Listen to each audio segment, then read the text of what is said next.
Buenas tardes a todos.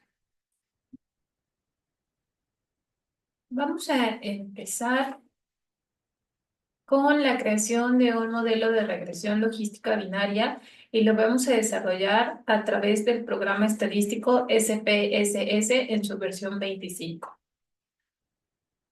Un poco sobre introducción del tema, sabemos que la regresión logística binaria es un método estadístico que se utiliza para modelar o crear una variable dependiente dicotómica.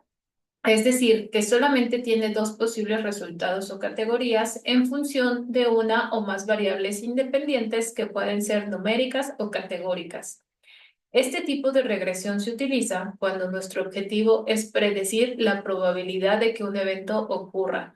Por ejemplo, que sí o no ocurra, que sea exitoso o que fracase, que esté preservado o no preservado, en función de ciertas características o predictores, y se utiliza para predecir probabilidades en un rango de 0 a 1. Deben existir obligatoriamente dos componentes, una variable dependiente que también se conoce como variable endógena y esta va a depender o va a estar en función de diferentes variables exógenas que también reciben el nombre de independientes. A diferencia del modelo de regresión lineal, el modelo de regresión logística, nuestra variable dependiente tiene que ser binaria, es decir, toma valores de 0 a 1, de ausencia o de presencia. A diferencia de la lineal, pues nuestra variable dependiente es continua, es decir, tiene números reales. El propósito también es diferente. Mientras que para la regresión logística el propósito es modelar probabilidades y clasificar casos en categorías, para la regresión lineal es predecir valores numéricos en una escala continua.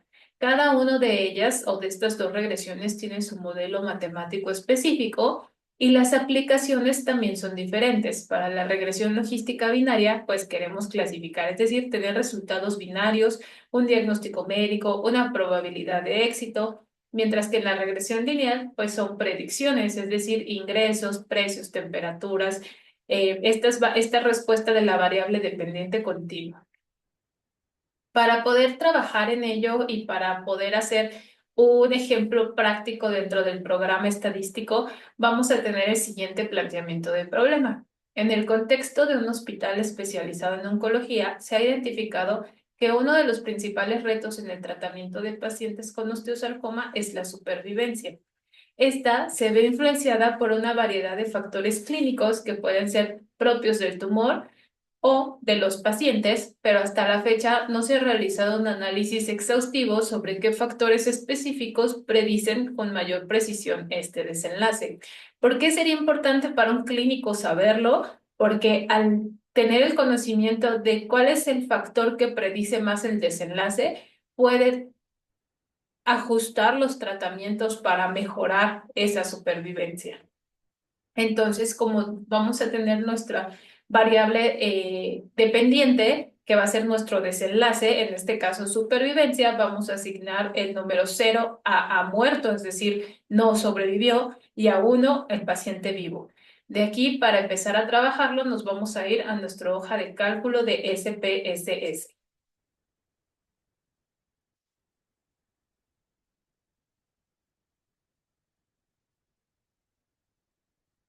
Muy bien, nos encontramos dentro de nuestra hoja de cálculo SPSS. Aquí tenemos ya datos que son 30 datos que pertenecen a 30 pacientes y de ellos tenemos diferentes variables. Para poder ver cómo se categorizaron, vámonos a vista de variables, que es la pestaña que encontramos en la parte inferior del programa. Muy bien, una vez en vista de variables, vamos a tener que nuestra primera variable es el ID. El ID, pues no vamos a hacer realmente más modificaciones. Nuestro tipo de expediente o de seguimiento o de identidad de estos pacientes es de tipo numérico y su medida es una variable numérica, es decir, de escala. Para edad, también tenemos nuestro tipo de variable numérico, nos vamos a referir en años y nuestro tipo de escala es numérico. El siguiente va a ser el estatus, que es lo que nosotros queremos conocer. Aquí el estatus va a ser la etiqueta de lo que vamos a determinar como el estatus actual, es decir, si el paciente está vivo o muerto. Y para eso vamos a asignarle los valores y se asignan en esta parte. Asignamos para muerto 0 y para uno vivo. Voy a quitarlos para poder mostrarles cómo se asignaron. Vamos a mostrar 0, muerto, 1, vivo. Y así lo vamos a hacer con nuestras variables que son nominales. La siguiente variable es localización. Y de la localización puede haber localización en fémur, en número o en tibia. La siguiente variable es una variable politómica, ya que consta de diferentes histologías. 1 convencional, 2 de células pequeñas, 3 telangiectásico. Y la última variable son si tiene o no la presencia de metástasis.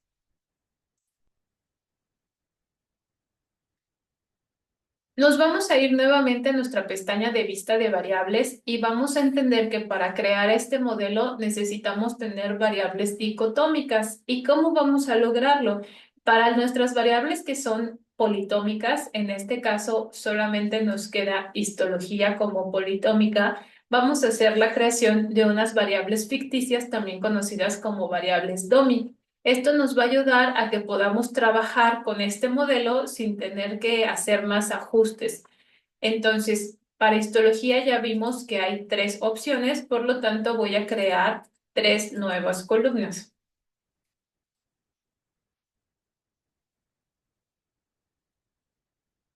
Ok.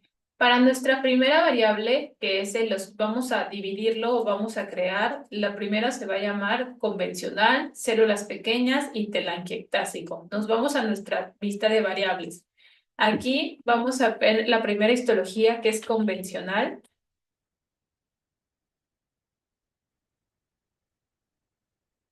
Vamos a ponerlo en cadena. Automáticamente se eliminan los decimales. Y lo que estamos refiriéndonos con esta variable es a la histología convencional. ¿Y cómo la vamos a determinar? Vamos a ponerle 0 a los que no tienen histología convencional y 1 a los que sí tienen histología convencional. La segunda variable se va a llamar de células pequeñas.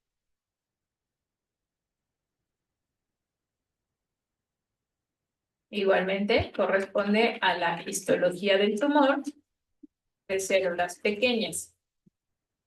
Vamos a determinar 0 cuando no es de células pequeñas y 1 cuando sí es de células pequeñas. Nominal.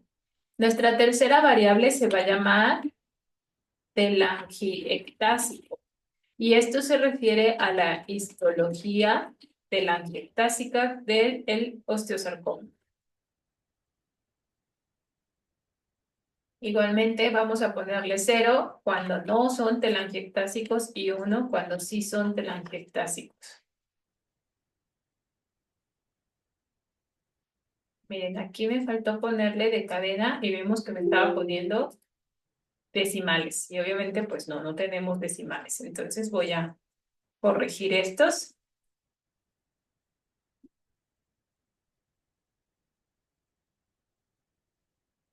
Para que no tengamos problemas al momento del análisis. Y nominal. Muy bien, regresamos a la vista de variables y ya vimos que se cambiaron las connotaciones de las etiquetas que nosotros colocamos y ahora voy a hacer un pequeño ajuste a mi variable politómica y voy a ordenarla de manera ascendente porque con esto me va a permitir que todos los que tengan histología convencional se agrupen de manera continua. Y vamos a hacer aquí. Vamos a categorizar en esta primera columna a los que sí tienen histología convencional para hacerlo dicotómico. Aquí ya vimos que sí, voy a poner copiar y voy a seleccionar todos los casos donde sí se encuentra la histología convencional.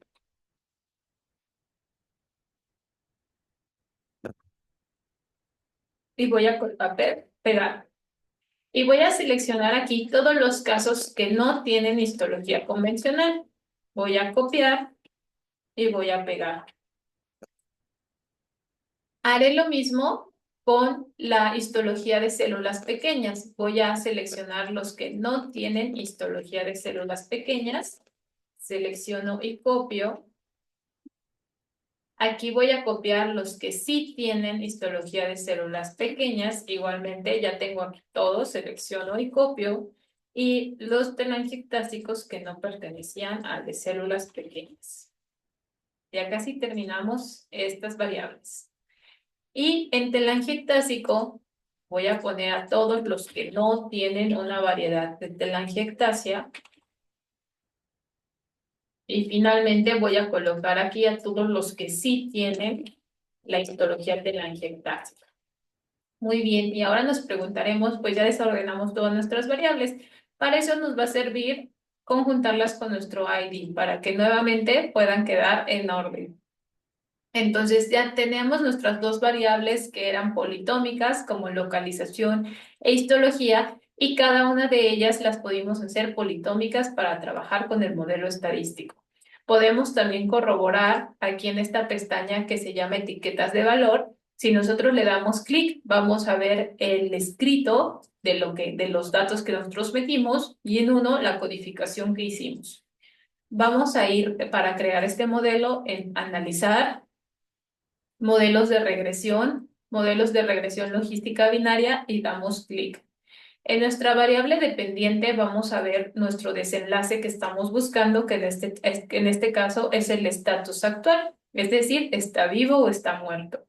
Y para nuestras covariables, que van a ser las variables independientes, vamos a meter las que consideramos y las que creamos. En este caso va a ser la edad. Para la localización no la voy a meter en su forma politómica, la voy a meter en su forma dicotómica. Lo mismo va a pasar con la histología. Yo no voy a meter la politómica, sino voy a meter estas DOMI que creamos. Y finalmente las metástasis. Esta pestaña de categóricas me ayudaría si yo no hubiera colocado las variables DOMI, pero como lo hice, no necesito hacer ninguna modificación. En guardar, vamos a seleccionar en los valores pronosticados, tanto de probabilidades como grupo de pertenencia. Y en opciones, vamos a solicitar que el programa nos calcule la bondad de ajuste de Hosmer y Lemenshow y también el intervalo de confianza, que en este caso vamos a necesitarlo de 95%. Vamos a mantener el mismo modelo que nos da por default, que es el intro, y vamos a dar clic en aceptar.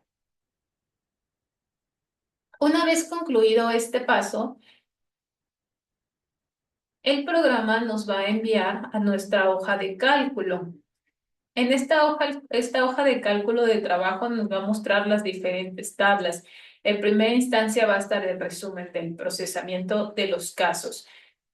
Voy a copiar estos datos en el PowerPoint para irlos analizando uno por uno. Sin embargo, va a ser importante tomar que en este de resumen de procesamiento de datos, pues vamos a tener la cantidad de datos analizados, que en este caso fueron 30, y corroborar que en casos perdidos sea 0. ¿Cuáles son algunas de las causas de que tengamos casos perdidos? Que alguna celda esté vacía, que nuestra tabla no esté correctamente codificada o que se haya tenido un procesamiento en el vaciado de los datos. En esta tabla que estoy creando o que estamos trabajando, hice los datos o introduje los datos de manera manual. Pero si yo hubiera introducido los datos a lo mejor copiados de un Excel a esta base, pues hubiera podido tener algún error. Por eso aquí es importante considerar que no hay casos perdidos. La siguiente tabla va a ser cómo estoy codificando mi variable dependiente. Como ya vimos, nosotros vamos a tener esta variable dependiente. Sí, es el desenlace. Vamos a asignar a muerto 0 y a vivo 1. El programa vamos a trabajar con lo que tenga mayor número, es decir, este programa va a analizar las variables independientes que me van a llevar a una mejor supervivencia en vivo. Entonces, esto es lo que vamos a estar trabajando. Después viene una tabla de codificación de las variables categóricas para asegurarnos que las categorizamos de manera dicotómica y que las categorizamos de manera correcta. Igualmente en estas tablas de clasificación. Entonces, para poder irlas trabajando, vamos a irnos a nuestro PowerPoint.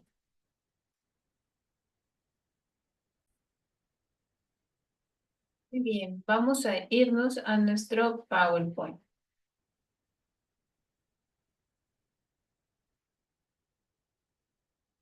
Entonces, vamos a ver en nuestra primera tabla que se conoce como resumen de procesamiento, que no tengamos ninguna variable perdida y que todos los casos se incluyan dentro de nuestro análisis y también que se haya codificado de manera correcta. Para nuestra siguiente tabla, que se denomina la tabla de clasificación, aquí vamos a ver tres columnas de manera importante, que sea nuestro desenlace, el muerto, en vivo y el porcentaje de correcto. Este porcentaje de correcto va a indicar que también el modelo predice los casos correctamente según el valor de un corte estándar de 0.5. El porcentaje global correcto, que es de 56.7%, se calcula considerando el número de casos correctamente clasificados en ambas categorías. Es decir, 17 casos vivos correctamente predichos de un total de 14, de 30 casos. Y el modelo solo va a incluir la constante, solo incluye la constante, que significa que el modelo predice todos los casos como pertenecientes a la categoría más frecuente, es decir, a la categoría de vivo. La siguiente tabla se denomina resumen de modelo. En este resumen de modelo nos va a ayudar o nos va a proporcionar las métricas clave para evaluar la calidad del modelo y su capacidad explicativa, y consta de diferentes columnas. ¿Qué tenemos que recordar? Aquí vemos que se mencionan los R's cuadrados. Recordemos que el R cuadrado, que también se denomina coeficiente de determinación, evalúa la calidad de un modelo de regresión y la fuerza de relación lineal entre dos variables. Entonces, para nuestro primer resultado, que se denomina R cuadrado de Cox y Snell, nuestro resultado, este R cuadrado es similar al R cuadrado de la regresión lineal, pero se adapta a modelos logísticos. Si nosotros tenemos este resultado de 0.294, va a indicar que el modelo explica el 29.4% de la variabilidad en la variable dependiente. Y de acuerdo a el R cuadrado de Nagel-Kerner, esta es una versión ajustada del R cuadrado de Cox y de Snell que puede alcanzar un máximo de 1. Tener 0.394 nos va a indicar que el modelo explica el 39.4% de la variabilidad en la variable dependiente.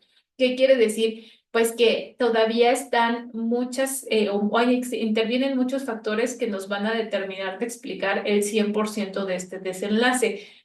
¿Qué es lo que puede pasar? Que tengamos pocas variables, que nuestro número de muestras sea corto, que no alcanza a predecir todavía más. Para nuestra tabla de la prueba de Hosmer y Lemon-Show, es importante señalar que esta tabla es una herramienta para evaluar el ajuste del modelo de regresión logística binaria y consta de tres columnas. Para chi cuadrado, va a comparar las frecuencias observadas con las frecuencias predichas por el modelo en diferentes grupos, y pues vemos que aquí no es significativo. Los grados de libertad los datos se dividen en varios grupos basados en probabilidades predichas, y el valor de P, aquí está denominado como sig, es asociado a esta prueba es de 0.083, lo que es mucho mayor para el nivel de significancia esperado, que es de 0.05. Entonces, con este podemos decir que, de acuerdo a la hipótesis nula de la prueba de Hosmer y Lemon-Show, el modelo se ajusta bien a los datos, ya que nuestro p-valor de 0.883 es mayor que 0.05, que es el valor de p dicho o condicionado, y no se rechaza la hipótesis nula. No hay evidencia suficiente para concluir que el modelo no se ajusta bien a los datos.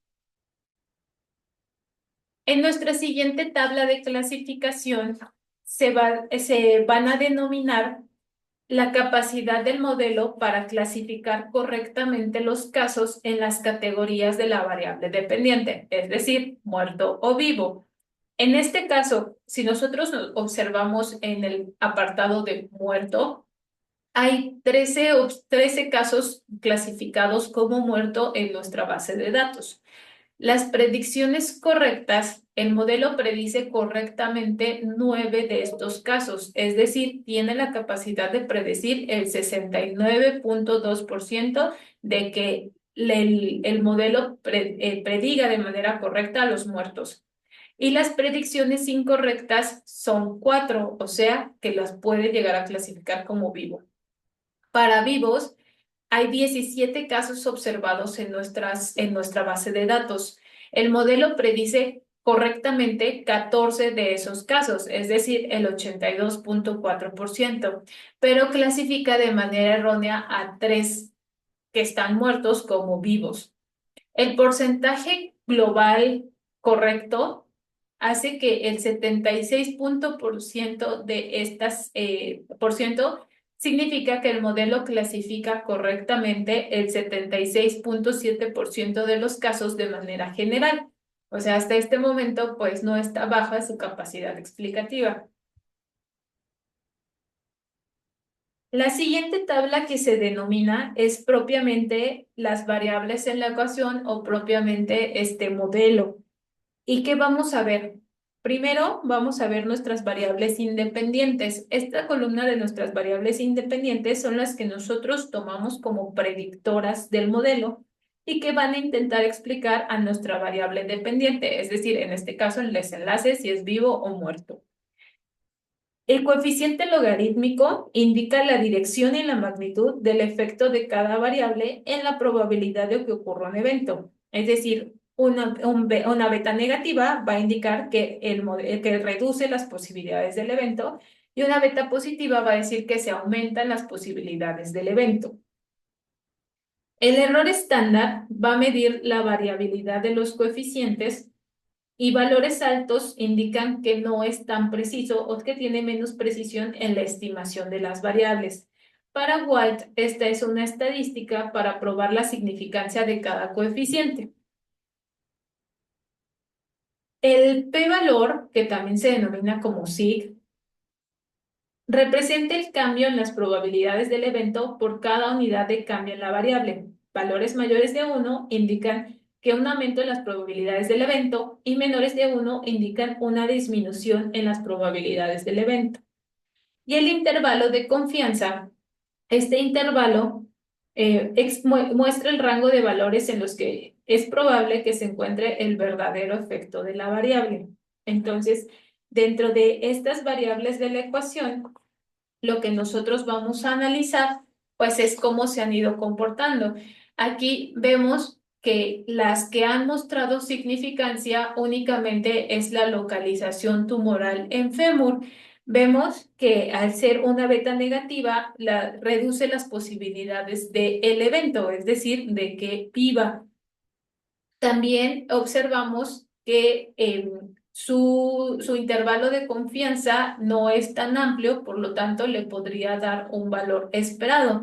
Sin embargo, ninguna de las otras variables nos muestra significancia, es decir, no tienen la capacidad de predecir este enlace. Además, algo que llama mucho, mucho la atención en esta tabla es que los intervalos de confianza entre inferior y superior, sobre todo para las variables convencional, células pequeñas y metástasis al diagnóstico, son muy amplias, entonces eso le quita precisión al modelo.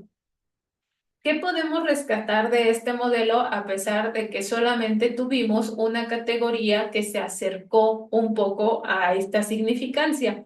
Uno, que los datos son o que la muestra es pequeña, con 30 posibilidades puede ser pequeño. Dos, tal vez que también las variables en la ecuación, que estas variables independientes, no sean las suficientes como para poder aumentar el grado de predicción de este desenlace. Entonces, podríamos hacer la modificación de agregar más datos para poder tener un resultado o obtener mucho más variables que nos puedan formar este modelo. Muy bien. Agradezco muchísimo su atención y sobre todo agradezco muchísimo a la doctora Leti por todas sus enseñanzas dentro de este semestre. Muchas gracias.